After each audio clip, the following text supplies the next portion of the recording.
Well, the debate over the Benghazi investigation is absolutely exploding today, with new revelations about changes to the message that the administration shared with America in the wake of those terror attacks that killed 4 Americans last fall. Now, you remember Steve Hayes broke this news on Sunday, but nobody paid attention to him because he's, with the Weekly Standard, right? So you have to wait until ABC News reports it for it to be real news. Not here. We reported it all week. But he got his hands on the original talking points and showed us all how they had been modified repeatedly at the behest of Victoria Nuland, the State Department spokeswoman, who was not satisfied with the references therein to Al-Qaeda and Islamic extremists and the warnings that the CIA had provided about how dangerous Benghazi had become. All scrubbed. Scrubbed. Okay, so now ABC News reports on it and expands on it in John Carl's defense. He did a good job. And so now it's news. And now people are getting a little nervous. You add to that the whistleblower testimony this week on Capitol Hill, those 3 State Department employees taking an oath to tell the truth on what happened during that night of terror on September 11th that left 4 Americans dead, and now they are coming under attack. Gregory Hicks, one of the main witnesses, may already be paying the price.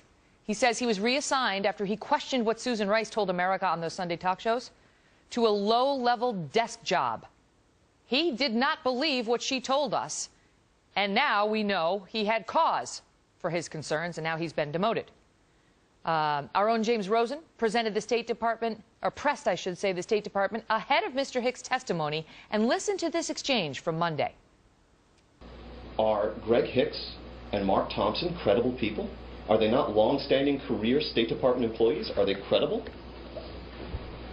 Again, I'm not going to assess one individual or another. These are some folks who have said they're going to come out and tell a story to Congress. And our message, let me finish. Do they still work here? Our message is we've always encouraged State Department employees who want to share their personal story, whether to the ARB or Congress, to tell the truth, period. And so they have an opportunity to do that if that's what they choose to do. Have they had distinguished careers here? Again, I'm not in a place to assess their bios and their work experience, but these are people who work inside the State Department. Who? Greg who? What? My next guest has been uncovering the extent of this campaign. Michelle Malkin's a columnist and a Fox News contributor. Who? The guy who was the number 2 guy for us in Libya? I can't comment on him. I can offer you no comment on his 30 years of service to the country. Yeah, the dripping condescension of that State Department flack makes me want to throw up, especially after these 3, in particular Greg Hicks, gave such moving, detailed, and comprehensive testimony about what they knew, what they saw, and what this administration didn't do. And I have to echo your kudos for Stephen Hayes and James Rosen and the people who are not getting credit for being on this story, and certainly you, Megan, for telling the truth. And now, finally, the dam has broken, and everybody is on the case of the Benghazi talking points etch-a-sketch. That's right. And Jonathan Karl expanded on what Steve Hayes broke, but Steve Hayes broke this story last Sunday.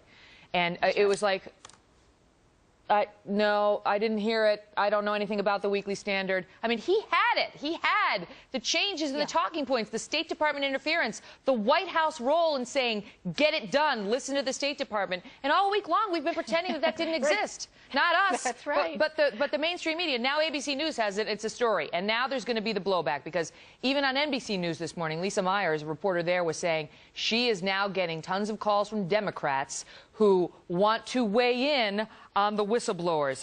And in particular, Gregory Hicks saying he wasn't demoted, and already the response to demean or push back on these whistleblowers is starting, Michelle. Yeah, that's right. And this war on whistleblowers has been a hallmark of the Obama Bully Brigade.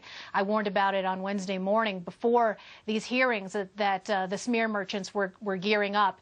And I'm a little bit surprised, but certainly pleased that someone like NBC's Lisa Myers is talking out of school and letting us know, in fact, that these Democrats are not only phoning around who knows who behind the scenes, but certainly even veteran journalists like herself. It's an indication of just how much damage was done by that testimony and by this hearing and by the continued digging by Darrell Issa and his committee.